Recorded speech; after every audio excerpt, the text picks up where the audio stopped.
Emotions in the Digital Age. Greetings, we are the Arcturian Council. We are pleased to connect with all of you. We have taken an interest in the ways in which you all communicate with each other, and we recognize that there have been a lot of changes over the years in regard to the type of communication devices that you have available to you. You now have several ways to get a message to someone else or to talk to someone else instantly, and this brings you closer together as a collective. Yes, that face-to-face contact is still ideal, but there are distances between you and your loved ones because of school, travel, work, and for a variety of other reasons. Isn't it wonderful that you have the opportunity to connect so easily with one another in spite of these distances? Now, it is ideal for you to be able to talk about your feelings with another. It is preferred. It is healthy. It gives everyone else permission to talk about their feelings, and believe it or not, your technology is assisting in this regard. If you only had face-to-face contact with others as that one and only opportunity to share what you are feeling, then the likelihood that you would share it would diminish greatly. But because you can send a text, an email, or leave a voicemail message, where you're able then to express yourself and know that your message will be received, there is that greater likelihood that you will be authentic, genuine, and honest about what is going on with you emotionally. Sometimes it is very challenging to find the right words to express how you feel, and so you get to edit that text or the email over and over again until you get it just right. Now, of course, you've had letter writing and other ways of communicating prior to this digital age that you're in, but you get such instant delivery now, and that is helpful. That is, as we said, bringing you closer together. We want you all to take advantage of the fact that you have this technology and use it to start those difficult conversations around feelings with those who are so significant in your life. Be more open because you want to deepen the connection that you have with another person, but also do it because you owe it to yourself to express how you feel. When you share what you have to share, it is also important to use emotional words like sad, angry, afraid, and so on. When you are telling someone else how you feel, make sure you know how you feel. Make sure you are feeling it and not just telling the other person that they hurt you, for example. That's not enough information. It is important to recognize the feeling that is there. That is the only way to share it. And with all those different devices that you have now, it is easier than ever for humans to be in touch with each other and to recognize the opportunity that you have to connect and raise the level of awareness of those emotions that are so important. Raise your vibration to receive. We are setting the bar very high for humanity because we think very highly of you. We are impressed by you that you are all able to face and feel in your lives, but we are certainly impressed by the fact that you are still there, as hard as it is to be on Earth. We want you to know that we are not alone in holding all of you in very high esteem. We discuss humanity with other high-frequency beings and collectives all the time, and the consensus is that you all deserve a lot of respect for being able to endure the harsh reality of your circumstance. We also want you to feel for a moment of compassion that there is coming to you from the higher realms because it is immense. We all listen to your cries for help and your prayers, and you give us the opportunity to feel even more compassion and love than we could otherwise. So we are grateful to humanity, and we want you all to know that the help that you have asked for is on its way. The prayers that you have sent up into the heavens have been asked and answered, and all that we ask from you is that you let go of your problems and your fears and worries long enough to be in the high vibration you need to be in to receive what is coming, what has already been sent. This is a group effort, and there are beings whose job it is to soothe all of you, to give you a reason to feel good. Take your spirit guides, for example. They do everything in their power to get you to look at the sunset or spend time with your loved ones.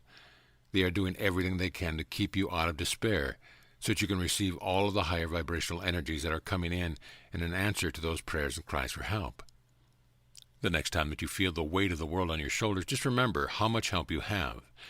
And the next time you are worrying about someone that you love very much, remember all the help that your loved one has. Some of you are perhaps scoffing at this assertion of ours that we and others have been answering those prayers and those cries for help because you don't see it. You look around at your reality and you wonder where it is. But please hear us when we say that you need to slow down enough and relax just a little bit so that you can open yourselves up to receive, so that you can let yourselves be in that higher vibrational state. Feel for the presence of your guides and listen to that intuitive hit that you're getting to go and have fun, to do something that is just for the sake of feeling joy, and watch how all that you have asked for becomes a part of your experience effortlessly. Take yourself to the next level. We have a certain appreciation for those of you who have decided to choose to experience more challenges for yourselves in this lifetime.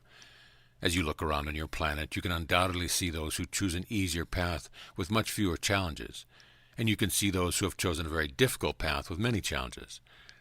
Of course, you have to have those two ends of the spectrum in a system of duality. These are choices. Some would look around and say, that person has more karma than the other, but everything is a choice. And those of you who have chosen more challenges and more difficult ones are doing the heavy lifting for the rest of humanity. You are breaking new ground with the level of desire that you access, and with all of the energy that you summon, you are bound to have a moment when you let it all in. You get to have the more interesting and fun ride, even though the very comfortable life looks more appealing to you. It is the one that you chose that has the most opportunities for growth. You can feel how much energy there is waiting for you to download when you are quiet, grounded in your physical body, and reaching out to feel for all of that energy. Many times it is right there in your field, just waiting for a crack, so that it can come in and heal you and give you the abundance and abilities that you desire. Of course, once you allow one of these gigantic downloads in, it doesn't mean that you stop presenting yourselves with challenges. You are the ones who recognize how important it is to have challenges to get you to amplify that desire, summon more energy, and then let it in. When you are aware what you're doing this, you know which steps to take. When you are not aware that you are doing this, that is when life just feels hard and you want to give up. You might even feel suicidal. You certainly don't think that you are doing it on purpose in these moments, but there are these moments you have chosen yourself where you are supposed to feel beaten down, depressed, and like there is no hope for you or for all humanity. That is when the juices start flowing. That is when your higher self starts summoning inward to feel for that opening, to let in that enormous amount of energy. And all you keep doing as you move forward in your lives is summon more and more and more. Let yourselves feel it. Let it in. It has nothing to do with earning it or being good enough in Source's eyes. All you have to do is feel that you are good enough in your eyes to receive all that you have summoned. And that means giving up on all that shame, all of that guilt, and all that judgment that you carry. And we know that is a tall order. But we also know that you're tired of carrying it around and you're ready to take yourselves to that next level. Fifth dimensional knowing versus third dimensional beliefs. We have begun to appreciate the different challenges that you face there on Earth as beings who have allowed yourselves to be under a certain spell. Now we see the bigger picture, and we recognize that spell that you have been under was created by you specifically to give you certain experiences that you could only have while holding this very limited view of self and reality. What we are now noticing is how many of you feel trapped in a loop that brings you back around to the same limiting thoughts and beliefs and even actions. As awake as you are, you find it difficult, if not impossible, to free yourself from that limitation that you once constructed to give yourselves a third-dimensional experience of reality. Now that you are fourth-dimensional, it is, of course, time to let go of these limitations and be the version of yourself that understands who you really are as source energy beings. However, these limiting thoughts and beliefs keep coming up, and they are creating an atmosphere for you that is very uncomfortable, especially when you now know better. It is as if you are in a battle of wills between your fifth-dimensional knowing and your third-dimensional beliefs, and you sometimes feel stuck in the middle, trying so hard to be your higher self and to hold that consciousness. But then the ego still wants to survive and wants to be better than others. The ego still wants to feel separation, and it is very tempting to go down that road of measuring yourself against others to determine your self-worth. And then the fifth-dimensional part of you gets active and realizes that there's no separation, there's no need to survive or measure yourself. The part of you that knows about ascension and your infinite and eternal nature. You don't have to spend any of your time and effort trying to destroy thoughts and beliefs. You just need to be aware of when they come up so that you can lovingly let them go and return to the knowing of your fifth-dimensional higher self. Keep making that shift internally until it becomes second nature, and you will no longer be in a battle. It will be more like a group hug. The mind and emotions. We are completely fascinated by humanity's ability to complicate something that is inherently simple.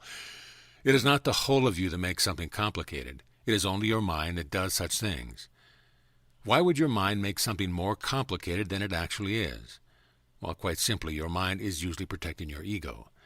Your mind is protecting the part of you that feels emotion, and it is protecting you from having to feel that emotion. Your emotions are, after all, at times quite crippling, and the ego is all about survival. So the ego will use its tool, the mind, to protect itself, often without even realizing it is doing so, from feeling an emotion. Those lower frequency emotions can result in you feeling so bad that you find yourself in a ball on the floor, unable to function. And if you are unable to function, you might not do what it takes to survive. And the ego is all about survival. That's why you all have the aspect of self, and why it has been so necessary to keep you in the reality that you have been experiencing. If you didn't care so much about survival, then you might not feel things the way that you do. And your higher self and your oversoul both want you to feel. They know that the purpose of having an experience is to get to you feeling something, anything. But the ego and the mind are more focused on survival, so the mind will make something complicated which keeps you in your mental body. And if you're in your mental body, you're less likely to be grounded in your physical body, and you're less likely to feel what's going on in your emotional body. Anytime you feel yourself participating in mental gymnastics, trying to figure out what these numbers over here mean, for example, you might want to check in with your chakras. You might want to pay more attention to what you are not allowing yourself to feel, what you are afraid to feel. When something hurts, it hurts. And when you don't want to deal with something, you will usually do anything and everything in your power to not deal with it. Some people turn to repetitive action or any type of action that they can focus on to not feel what's going on inside. Pay attention to your thoughts and your actions, and even your words, because more often than not, they are the clues to let you know what's going on inside you that needs addressing. Your emotions need to be felt at some point, and the longer you put off feeling them, the more intense they will become. This is why we prescribe regular check-ins. We want you to know what's going on inside of you, so that you can feel your emotions, get past them, and get to the good stuff. There are always good feeling vibrations inside of you, always waiting to be felt and experienced. The power of being in the flow. We are very excited to share with you the following transmission. We have been noticing the very beautiful ways that all of you who are awake have been processing your emotions, and we notice there's a greater understanding now than ever before on how powerful and significant these emotions are. As you gradually expand your consciousness and become your higher selves, you are, in many ways, freeing yourself from the bondage of being trapped by those unwanted, low vibrational emotions. And we see more and more of you soaring free without the baggage that you have been carrying. What you are here also there to do is to recognize that you are never more powerful than when you are feeling something, no matter what it is. When you are letting the energy of emotion flow through you, that is when you are your most powerful. That's when you are in the flow, and that's what you are there to recognize at this time. It really is not about what you think or what you do or what you say. It is about what you feel. When someone is talking to the public because they are a public figure, don't hang on every word that they are saying. Instead, notice what vibration the individual is holding and whether he or she is in the flow or offering resistance. You want to support those who are in the flow. You want to support expansion, no matter where you are on your journey, whether you have a lot of emotions left to process or not. You are there to create the reality that is your ideal version of life on earth. And you can only do that through feeling. That's not enough time or energy to do it through action. It's really about letting yourself be in the flow of that creation, that version of reality that you want to experience. Anytime you are tensing up and in resistance, you are not allowing the flow of energy to empower you. And so, if you want to be of service to yourself and others, remember this transmission. Remember the power of being in the flow of what you feel, and how necessary it is at times to let go of whatever it is you are resisting, so that you can just be in the moment with whatever it is that you feel. You can feel more powerful than you have allowed yourselves to up until now, and you can let your emotions guide you on that journey. We are the Arcturian Council, and we have enjoyed connecting with you.